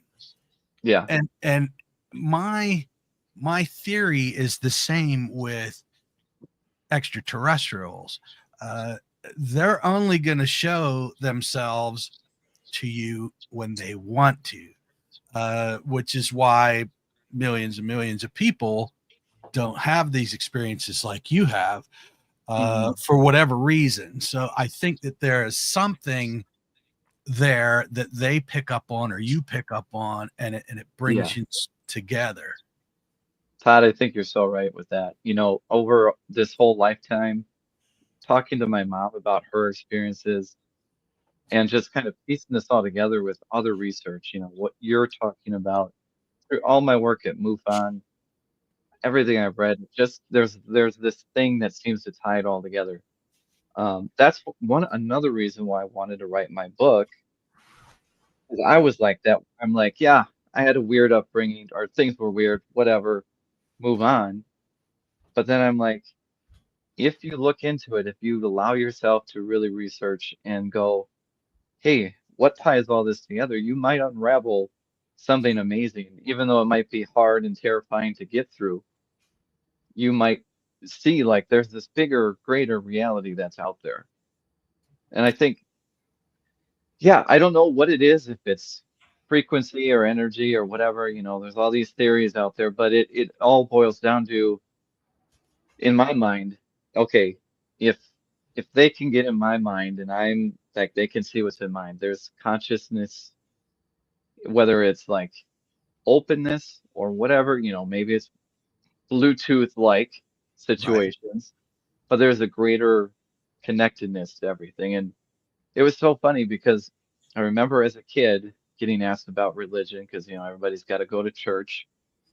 And I always told people, you know, well, I guess I believe in the interconnectedness of all things. And I feel like that was pretty advanced for a kid to think like that. Absolutely. But it was a feeling I had. I didn't have any proof of it, but like knowing how you act towards an animal and then how that animal acts to another one after that, it just all chains together. So I think, you know, it's all, there is something there. I know I'm rambling on this No, topic, no, but no. I think That's perfect. it's perfect because it got me excited. Like, yes, that's, I think there is something there. And it is very possible that it's all connected that way. You don't need religion No, to have this experience. These no, experiences are, like you were saying, it's vibrational. There's yeah, so much to it. And if you're out in the woods, and you become in tune with the wildlife, the plants, the yeah. fungus, things like that, yes, that is a higher vibrational, And that's experience. where that's kind of I think what I meant early on when I said, you know, when I was outside, I felt more alive. I was absorbing everything. I always felt like nature and the outdoors, especially being near water, was my church. You know, I that's kind of corny. I think it's used cliche sometimes, but it's the truth. You know, I'm happiest when I'm outside and just being connected to nature. And what I've learned through all of this is there is frequencies out there. There are these vibrational frequencies that you don't know are there, but they are there and they affect everything so much. And people can heal from those. It's crazy what I've learned about Absolutely. that. Absolutely. And then it's just, I mean, maybe it just boils down to that, you know, but I know there's more complexities involved. Well, sure, but your brain has to wrap around it some way. Yeah. Human mind has to come to a logical consensus of what's going on, even though that the scientific explanation of it is going to be very deep and Yeah. through tons of rabbit holes. But it's like you were saying before, and myself as well, paranormal and extraterrestrials, supernatural things like that, they all are connected in a way. Hmm. And I think that a lot of this is interdimensional as well. Yeah. So that makes perfect sense to me. Jim and I had talked to people, cryptozoologists, things like that. And even some of them are like, hey, you know what? If we see a Bigfoot and our brain just can't handle it, and Bigfoot then disappears, we're left going, did that really just happen? Did I just Oh yeah. see that? And then you're always going to be like, hey, what? So I definitely understand how your story is as well, because that Yeah. is the essence Yeah. of these. Well, and I was just going to say, to your point, for the longest time, I really dismissed a lot of my experiences because I was reading others like, well, I didn't meet a gray alien in the middle of the street at 2 a.m. Yeah, I didn't shake his hand, or I didn't have flatbread with him Right. in my backyard. You're in bed sleeping the Then, whole time. So how could that be real? Because you were in bed the whole yeah, time. You right. know, with So, the but if we then consider the dimensional thing where your brain is in a different state, ah, then maybe we can have those wherever you are. So I think that transition of thought track helped me be like, hey, this might be worth talking about. You know, that just because you didn't have that experience doesn't mean it didn't mean something or didn't happen. Right. And everyone's experience is going to be different, yeah. and they're going to Yeah. remember different things. So yes, I mean, as many people as we've talked to, I I'm sometimes like at a loss because it's not describing the typical. Right. So, and yours to me isn't describing the typical. It's kind of going around that. So Yeah. however your experience was, it is very unique. Yeah. And then there was more, I think a couple more hypnosis sessions. And then after that was like a flood of lucid dreams where other memories came out. And that Mhm. that was more filling in the gaps, I think, of Well, things that probably happened. what were these Um, memories? One was, I think it's funny because, like Jim, you were talking about how a lot of this stuff sounds like we're could be a designed process of awareness, you know, awakening, so to speak.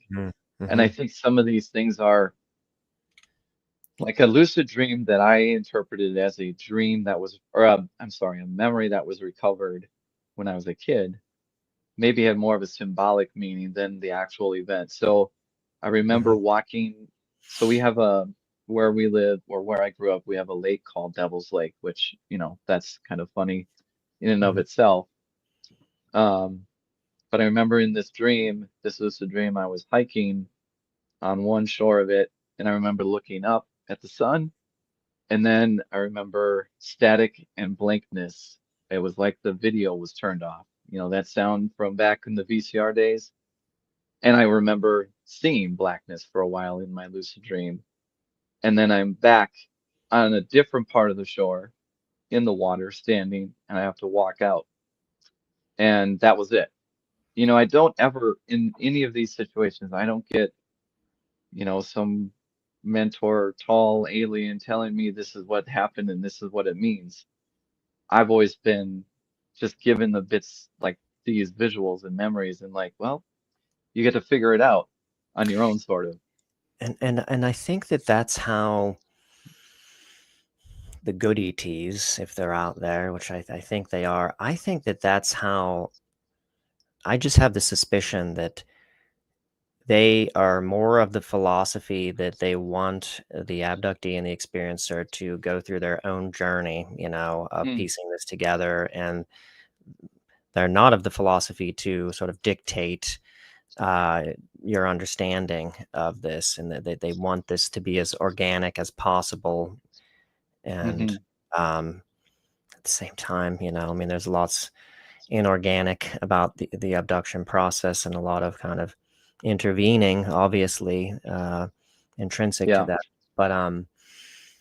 But that is how I think of uh, the more benevolent ETs as being that they're more spiritual, and you know, hmm and John Mack, you know, used to, you know, just puzzle over this, the kind of, you know, the dichotomy between the sort of reality on the one hand, and then the seeming sort of overlay of symbolism on top of that, where it just seemed like there were multiple meanings to different things. It seemed like Yeah. there was, yeah, this kind of layer, this other layer of symbolism that was Hmm. important, and that's why he really kind of had a different perspective, because other abduction researchers are not thinking about that at all. They're not thinking about that level of things, but I think there is something there worth contemplating. Yeah, Um, absolutely. And a lot of times, Jim, I think this way.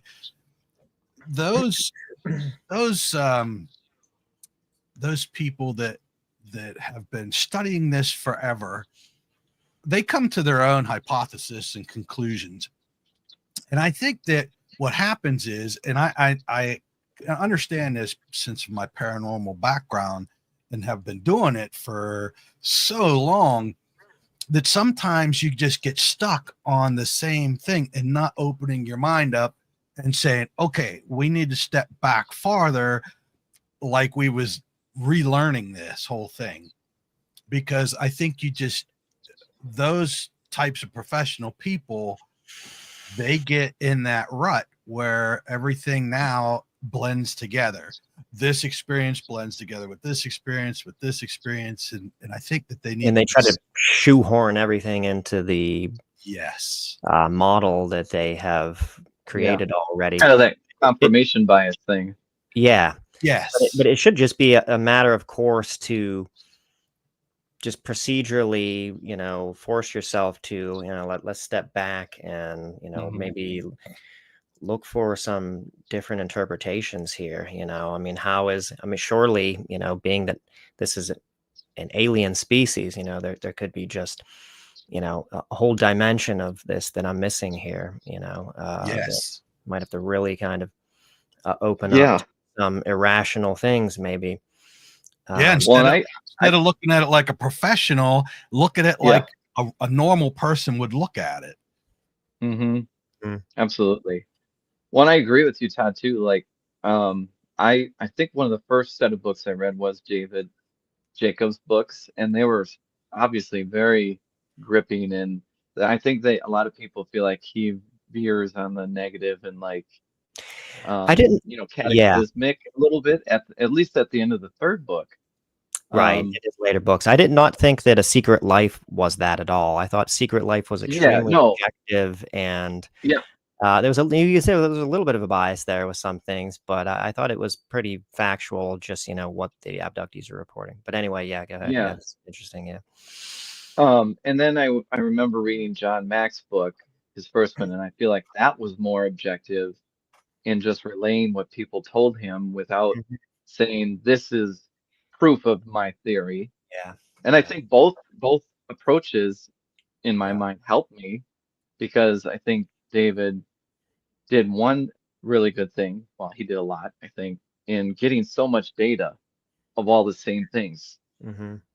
into his research, which is amazing. And then John Mack, I think provided so much variety in my mind in some of his research that you Yeah. really could go out there and say, okay, this this person had this experience. It's a little different, but they are out there. So I thought that was really interesting. Yeah, and the fact that he brought to our attention that these are consciousness altering events, and Yeah, maybe that's the most important facet here, is the yeah. alteration of consciousness that the abductee goes through, Yes. which seems to be really beneficial. Although, there's the counter argument from Bud Hopkins that, well, the only time that, they go through this transformation is if someone like you, John, happens to, get in touch with these abductees and, gives them the support they need and the hypnotic regressions and gives them this understanding. But most Hmm. abductees don't have that, and they suffer. And I felt like, maybe Bud has a point to that, but I don't know. It's hard to say, how all these abductees, in the 80s, maybe they have, without the need of a John Mack, have gone through a transformation all the same. But Yeah, I feel like social media, good or bad, probably is enabled that a little bit because I think it's easier to find your your clan that way, so to speak. Hmm. I think that probably has happened, at least Yeah, quicker and faster than, back in those days. right.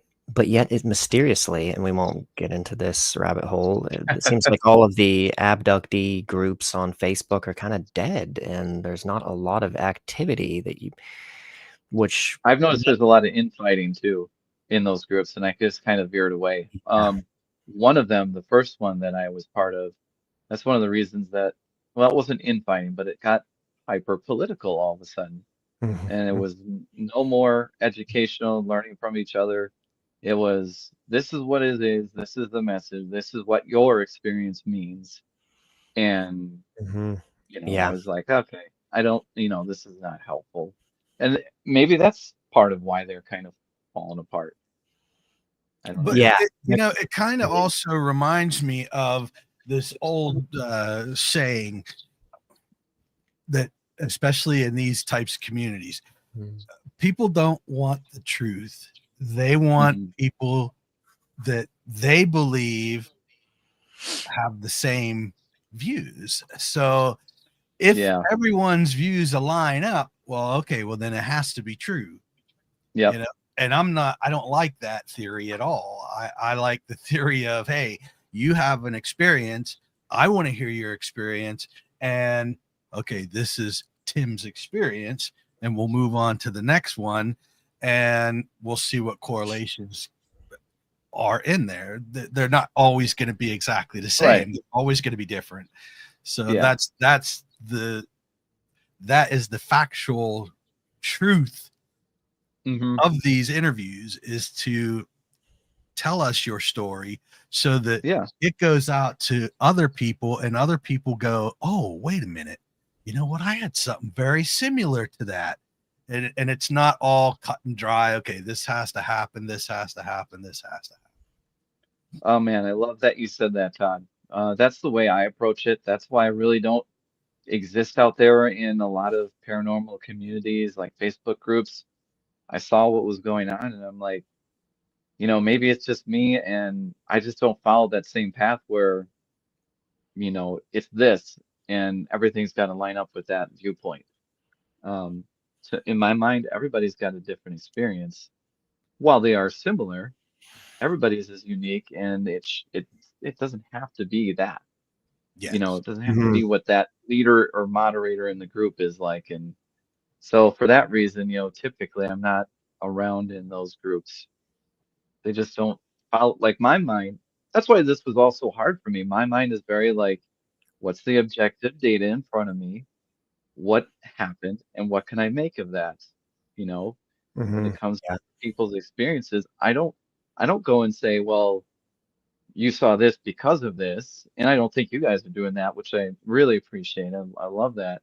Mhm. I just want to listen and say, well, hey, that sounds like that piece of it sounds like what happened to me, and maybe we can talk about that bit, because there's a Mhm. commonality. Yeah. So I think that's a really good thing, but it's rare. Like I think you guys are hinting at, it's rare Yeah. out there. I know. But it's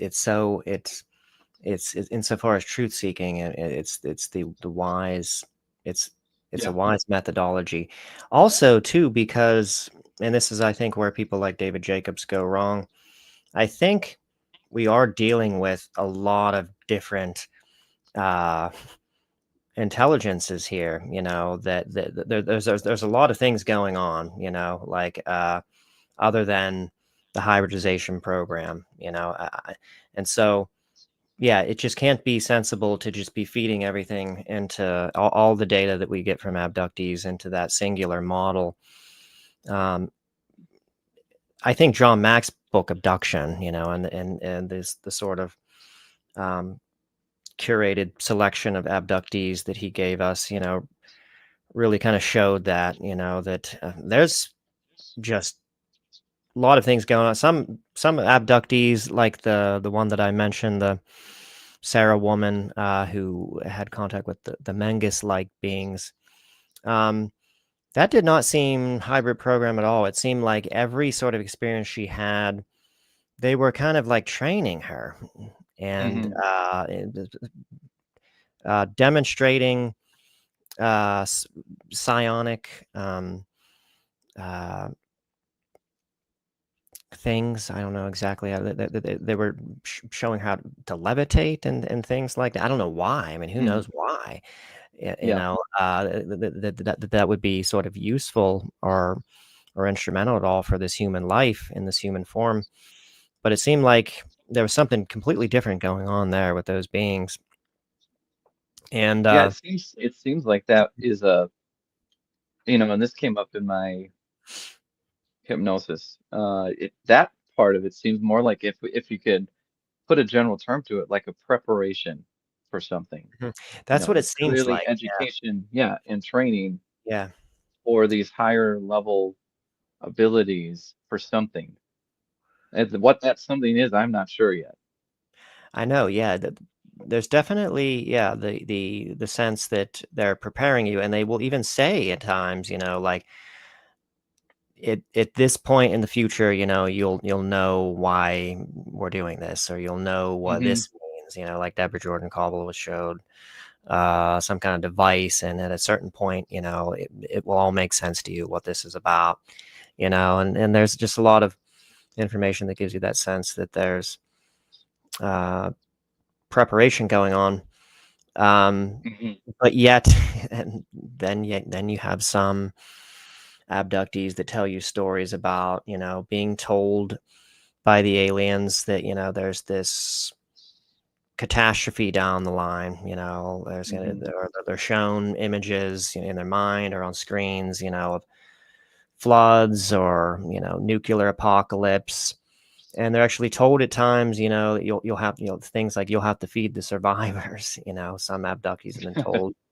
Yep. Um, and so, some of the sort of preparation stuff we may not want to just take at face value that it is actually at all preparation, or maybe it's, has the guise of that, but actually underneath, maybe that there's something else going on. There's some mental emotional examination happening at the time that they're giving you these instructions for what to do in the future.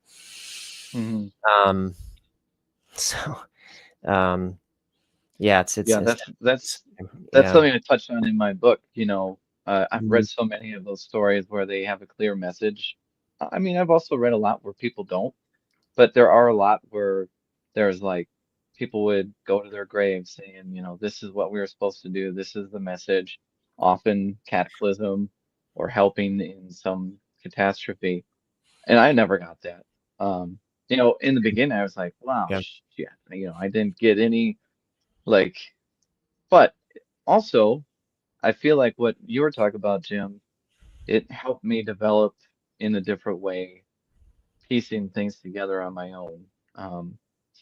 And after I filmed that um, interview with Bill Howard, The Encounters, I Mhm. was very shocked. I had a few people reach out to me as if they knew who I was from across the globe and say, just started communicating with me about, this stuff. I know this stuff. Like I've gone through this. You're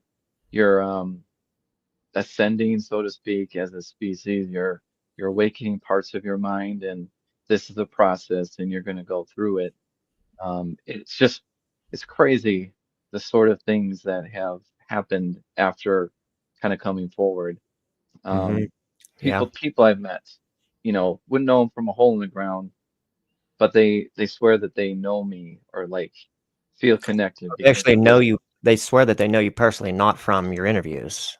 Right, right. There was another one who even messaged and said, I know you. I saw you in this interview and I know you somehow.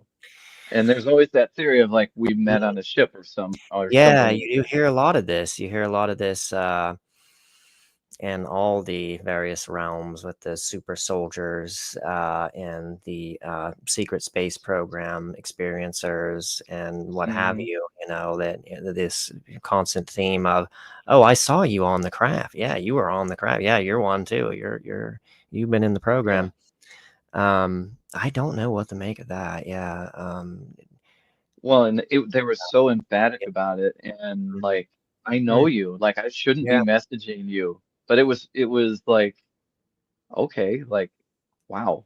And it's not your typical like spam message on Facebook that, oh, Yeah. that's Right. that's delete automatic. But it was like, okay, they're a normal person who wanted to reach out and just they had to get off their chest, like they couldn't keep it in.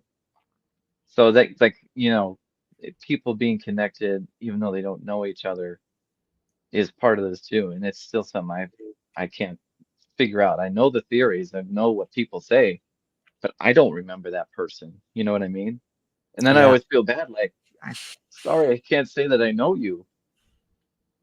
It might be interesting to, get them to explain to you, what was the event that you have memory recollection of, Yeah, where you saw me, give me all the details of that. And then maybe you can somehow, whilst in regression, try to, go back to that event or, and see if anything, yeah. target that, under regression and see if anything comes up. Mm-hmm. It's a good idea. And Hey there's, Tim, I mean, let me ask you this question: Mhm. have you yeah. ever tried something like CE5 or something like that to try to contact Well, UFOs or anything? not until recently, and it's not. So I'm familiar with CE5, and I honestly, I would caution most people. I know, like for the most part, it's well intentioned, and it's just about communication. But the things I've gone through, and I haven't touched on what you open yourself up to potentially. After my dad died, and we can talk about that. There was another side to things that I was exposed to than just ET, the abduction experience. Mm. And that was a really tough time. Just be careful. What I will say though is opening your mind. A lot of this for me kind of happens in a meditative state or like between sleep and wakefulness where I'm very relaxed. I might be listening to some sort of binaural beats or harmonic frequency, and I start to feel that sensation of a dreamlike state, and I might get a message right away. That didn't happen at first. A lot of it was in a waking dream. I would hear, and I talk about this in my book too, in a couple bits, just like phrases. Um, but I didn't see who was saying it. It was just a big voice. It was male, and it would say like, for example, the first one I heard in this one of these dreams was Trillium tocopheroglyphosates, which is some Can big you repeat that chemical. again? Yeah, so Trillium? Trillium, the plant, Oh, okay. tocophero, Flower. like vitamin E, the chemical name for it, is what I found out, and then glyphosates. And I searched all day long and for months and, came up with obviously Trillium and then tocopherol. So I had no idea what this was, and there was be no reason for me to dream of this, yeah, other than it being a directed message to me. I never asked for it, and I was open. Tying this back to your question in CE5, it's more about if you're naturally open, it's going to happen. It seems like that's kind of what I've been told and also experienced. But if you go asking for it, just be prepared. And there are times when I'm trying to kind of figure out something that's happened, and I just say, if, basically to the universe, I'm open. What do you have to share? I don't even know who I'm talking Mm, to, and I might sound batty, to the viewers, but it's just mm, a meditative practice that sometimes I'll do. Um, I'll even do it more of a way to express care and concern for my family as I'm going to bed. If I had a really stressful day, I'll visualize my kids, each one, my wife and whoever, and I'll say to them, I wish you happiness, peace, and calm. And that helps me get back to sleep or like put things at ease. So I think it's mhm. just like how you're approaching that. And I know I went way in the weeds on No, no, no. your That question, Todd, about have you ever done it? And I don't know if it's technical CE5, but it works for me. yeah. Okay, no, that's fine. You didn't go off into no no rabbit hole here. All right.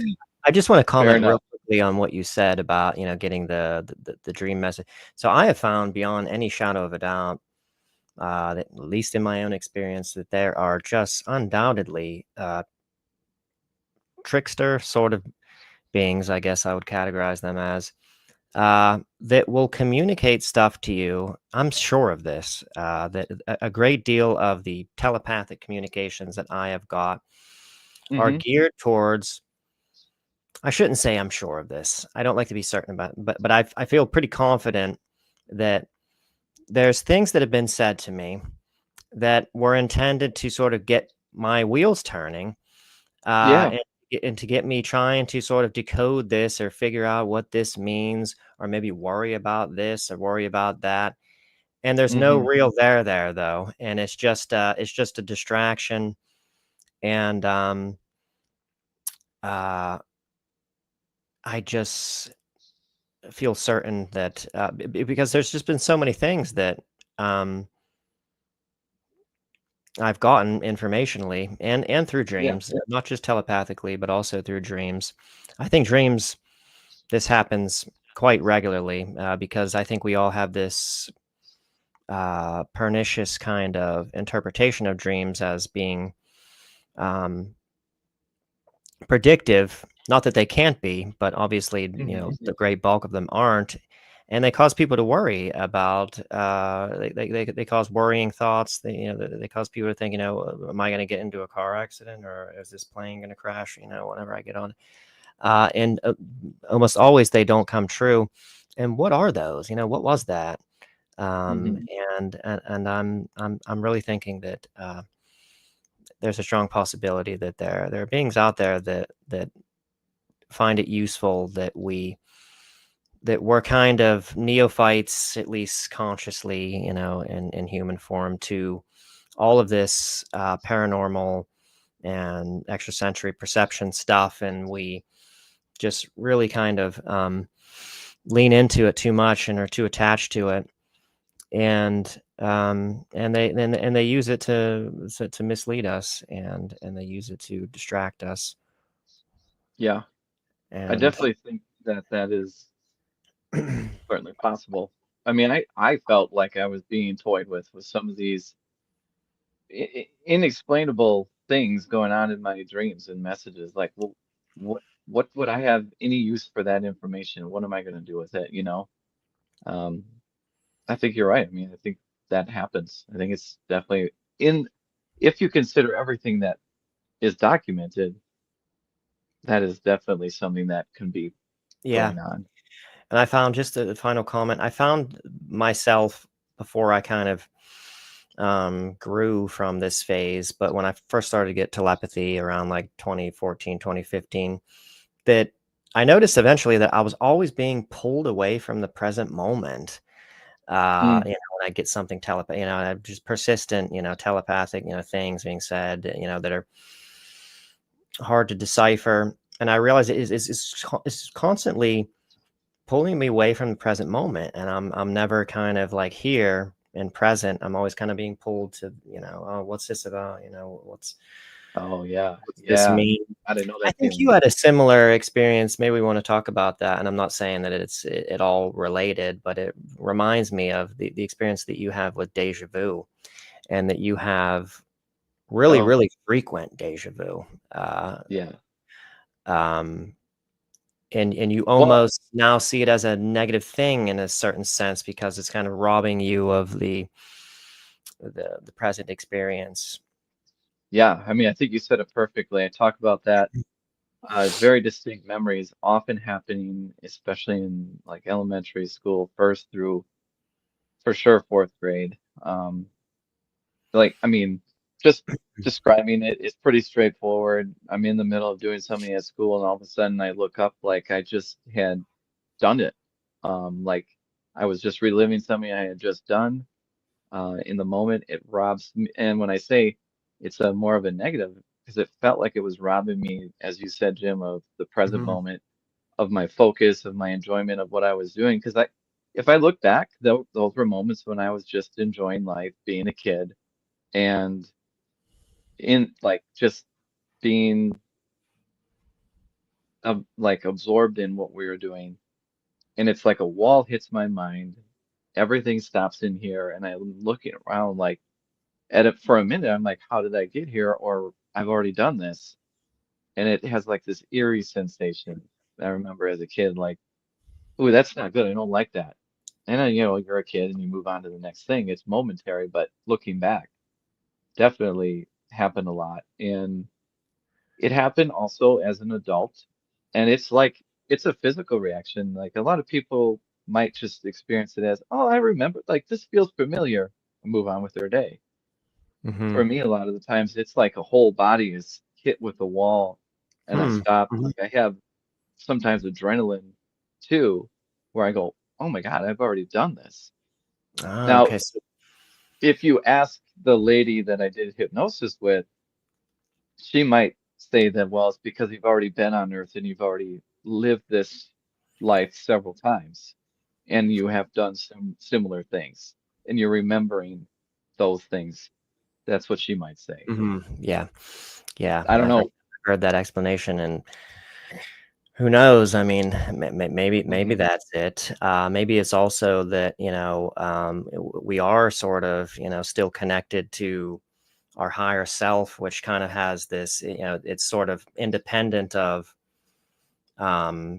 space and time, Yeah. and is able to perceive things in the future and in the past, and maybe it's just some sporadic moments where we're energetically connecting with that part of ourselves that knows the future already, and maybe that's it. Yeah, I mean, we really don't know. It's funny that we still don't know. We just still. I don't Yeah. think anybody should be confident that they know exactly what deja vu is. A lot of people have these really kind of specific interpretations of it, like, oh, if you're getting it, like you're. Some people say you're on the right track. That means you're on the right, and then some people say the opposite. That's a sign that you're repeating the same lifetime over, and you're not learning your Mm. lessons or something like that. Yeah, I don't something Yeah. like Yeah. an extension of our ancestral consciousness Yeah. is how I've heard it said numerous times. Interesting. Interesting. Funnily enough, I don't get it anymore. I can't remember the last time I've had deja vu. I feel like it's been Is, years since I've isn't had. that weird? I Yeah. feel like the last time I had it was just before 2019, 2020, COVID-19, and there's Mm-hmm. that whole TikTok rabbit hole of the timeline changed and Yeah. nobody's on the same timeline or the same reality, and that's why everything feels different. I mean, one of Mm. the other things that I noticed, and now bear with me, in 2022, I had a car accident, I had a concussion, pretty Mm. bad, and things have not been the same since then. But the last summer, I was looking around outside going, the sun doesn't look the same color. Like the light to me doesn't look the same in the middle of the day. But I just tried to keep that to myself because I was like, well, I'm Mm. 40 now. I've had a head injury. Maybe it's just me. But, and you're talking about, I don't get deja vu anymore. So you just wonder. It's just all these things like, what is that? I know. Yeah. Yeah. That's interesting. I'd like to. I wish we had the capacity to run a poll. Like if there's been any sort of changes collectively in our experience of Yeah. deja vu. Or whether it has kind of dwindled down. Yeah, because I definitely am not. What about you, Todd? Have you experienced deja vu in recent years? It's it's been a while, and creating a poll would be a good idea because it does seem like something happened, and yeah, I just don't. It's like I haven't had any for a while. It's A so long interesting you guys brought that up. I didn't think of that, but I'm like, yeah, I would agree. It's been a while. Hmm. Yeah. Wow. Pretty interesting. And yeah, and watch it happen, to one of us Yeah. or all of us, in short order here. And then I will probably be suspicious. Sometimes I have felt suspicious about deja vu. That could be just a sensation that is manipulated as well. I guess that's in the realm of possibility too. Although why, and it seems generalized across the population. That experience. So I don't put a whole lot of stock in that. But of course, Well, then there's that other theory of we're all living in a simulation and it's a glitch in the matrix. But Yeah. I don't know about that. I mean, I kind of laugh about that, like talk about it jokingly, but I really cannot stress how stressful it was as a kid having that, because it was really like, for a moment, crap, how did I get here? But wait, I remember doing this. I've already done it. And you're having like this mini panic in your mind and nobody knows. You're not talking about it. And it's like, whoa, what just happened? It just felt very severe. Yeah, deja vu is crazy that way, because if you think about it, it's something that's vivid, but you can't remember anything about it. Right. The only thing you remember is, oh, I remember this. Right, and then it kind of fades. The next moment, you're like, I'm not sure if at least I don't know how it was with you, Tim, but with me, like deja vu experience would go like, in that exact moment, it felt familiar, but then in the next moment, and you think about that, and then it's gone. I'm not sure actually I that. think mine was pretty similar. Like it would fade because, especially as a kid, you're on to the next thing. But as an adult, I'm like, I had a lot of those. They added up to a lot of things that didn't make sense. Like it just seemed to be an occurrence that would always be there. I agree with you. I mean, it was like for a moment and then it would pass. And it seems like there's a randomness to what Oh yeah. events will precipitate deja vu. It doesn't seem like there's really any patterns, not that I've noticed, as to what will trigger deja vu or not. It doesn't seem to be like real emotional experiences. It can be something totally mundane, like you're writing this sentence and you felt like you've wrote that sentence before. It's kind of just like it happens willy-nilly, doesn't it? It's like you're just basically doing nothing, and all of a sudden, oh yeah, I remember this, and then it's gone just that quick. Yeah. And then sometimes there's a I remember it. like you remember the sequence of things. Like not only do I remember this thing, but I remember this thing following it, and then maybe this other thing following that. There's that sort of facet of it. I think, Jim, you hit on a really interesting point where there's like the higher, I don't know if you said the higher self, but this separation almost from the timeline where it can look forwards and back and present, and maybe that's sort of piece of it. And I feel like I've gotten more connected to that sort of mindset as I've gotten older, gone through some really crappy medical stuff lately, the head injury and healing from that. And there's like a piece of me that's very aware of present moment, but then always looking back and forth subconsciously, if that makes sense. Mm-hmm. It's hard to describe exactly, but it's like I'm seeing a lot of my past life in this life visually, just randomly. And that was since the head injury. That was definitely, I lost some memories. They came back, and then I had these visual after images when I would shut my eyes of an entire day. We watched my kids play soccer like all Saturday long, and the next morning maybe or at night, if I was taking a shower, they would play back in my head the whole time.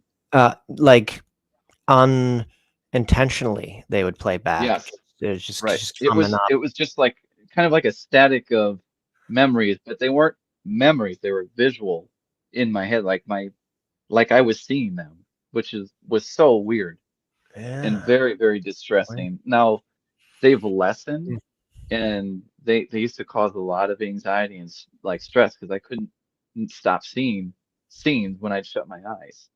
now it's a lot better. I think the brain has settled down, but I've wondered, so like if a person has abilities, they get a concussion, does that cause static, so to speak, for a while for their abilities? Because there's Hmm. not, I mean, brain injuries by themselves, I learned, are very, very poorly researched and understood. Yeah. Now, Hmm. if you throw the paranormal side into head injuries, what can that do? I've wondered. What is capable of getting messed up? I know exactly. Yeah, because your consciousness is sort of using the interface of your body, your brain hardware. Yeah, it's absolutely connected. I think that um, can't really explain this well, but just all sorts of things, and alterations of the brain, can produce things which, from my perspective, the simple sort of damage to the brain or change in neurochemistry just can't account for it. There's also something consciousness Right. wise that's going on there. Um, 100%. there's a 'Cause lot of I like mean, I've had so many deficits. tests and imaging, Yeah. and they don't see damage. They don't see like what they're typically looking for in a brain injury, which I've also found out that most standard imaging won't actually show the brain damage they're talking about. So then we're starting to talk about, like you said, Jim, brain Hmm. chemistry or the software in the brain. Hmm. Hmm. And usually if they make a diagnosis, it's, a diagnosis of exclusion, like, well, we don't know what else it is, so your brain is just going to be unhappy for a while, Yeah, which is whatever they might call that. yeah, and I think that's an instance where clearly we're just still, I think, obviously in the dark ages still with respect to our understanding of the brain and Yeah. and whatnot, Well, because we're missing this huge dimension, the yeah. consciousness dimension of it, and I think that's Yeah. in large part why, that we're Yeah. in the dark age still. Well, and I think I'll just talk really fast about when after my dad passed away. Hmm. Obviously, very distressing. But I was in, so it was right after he passed away. We I had gone to his house to collect some things, and I believe it was shortly after I remember seeing him in my room. I know he wasn't here. I saw him in my mind, but I was awake. I was looking in my room. He was floating above me saying, "Help me," over and over again. And then I didn't see him. And then for the longest time, I was either, when I would dream, I'd have nightmares that I was in his home, which I also visited when I was a kid. It's his parents' house. And I Hmm. would be attacked by something in there in that dream. Um, and it would feel like I was dying in that dream, honestly. And then I would often have dreams of finding my dad somewhere out in a store and in the dream going, "Oh my God, he's still alive," you know? Mm, Um, yeah, and that's just yeah. Mhm. these were different things. Like I felt like I actually had a conversation with him on the other side in a dream. And, like we're talking about the ET side, the interdimensional stuff, Bigfoot, there is some sort of interface exchange when things change form that Mm, I learn more about. And also possibly things that don't have our best interests in mind and like to feed on fear and things which I was going through for a long time and didn't sleep very well. mm, Um, yeah. Never experienced that when I was younger. Never. This was all after my father passed away. And Hmm. yeah, really weird stuff. I could do another probably couple hours on that stuff. Well, we ought to have you back on because I feel like this was just a really great conversation, and yeah, and we didn't even Thanks, get into Scott. all your Me too. experiences. You had Yeah, more interesting dreams yeah. that I wanted to get into, so maybe we'll have to have you back on for that at some point. Sure, I'd be happy to. I mean, Yeah. even just talking about the theory of some of the stuff and how I've seen it work. I love doing that in Bigfoot. I'm a big fan of those shows. Some of them are just silly, which I love. Mhm. And then other ones are like, talking about, well, why don't we see them? And I love that whole idea of talking about the dimensionality. Like Mhm. maybe he isn't just here on Earth. Maybe he does go somewhere else. Just Mhm. love talking about that stuff. Yeah, yeah, we do So too. yeah, that would be fun. I've Yes. I've loved our conversation, and really, guys, thank you. It's been my pleasure to Mm. be with you here tonight. Yeah, thank you. Yeah, it's been just a wonderful conversation. I really, really enjoyed this. Yes. All right. Well, You too, guys. thank you, Tim, so much for coming on here with us tonight. I think Very that welcome. your story, Mhm. and trust me, I know that there's experiencers and abductees, and they watch this show, and they don't say anything, but they watch it, and Mm, they are thinking to themselves, man, this guy, he yeah. said some things that really resonate with me. So, I mean, your story, it's out there, not just from our Yeah. show, but from other shows as well. Yep.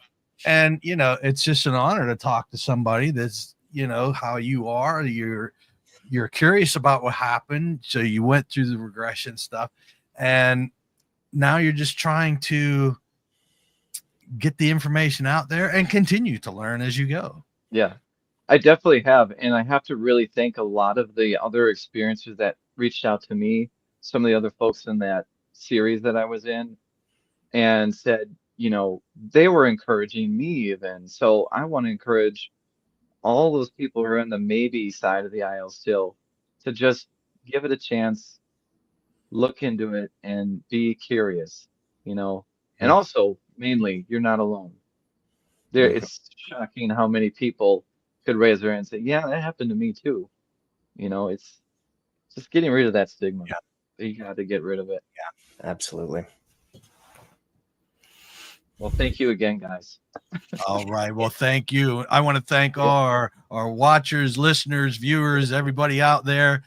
We hope you enjoyed this episode of Paranomaly, and we can't wait to see you on the next one. Thanks, everybody.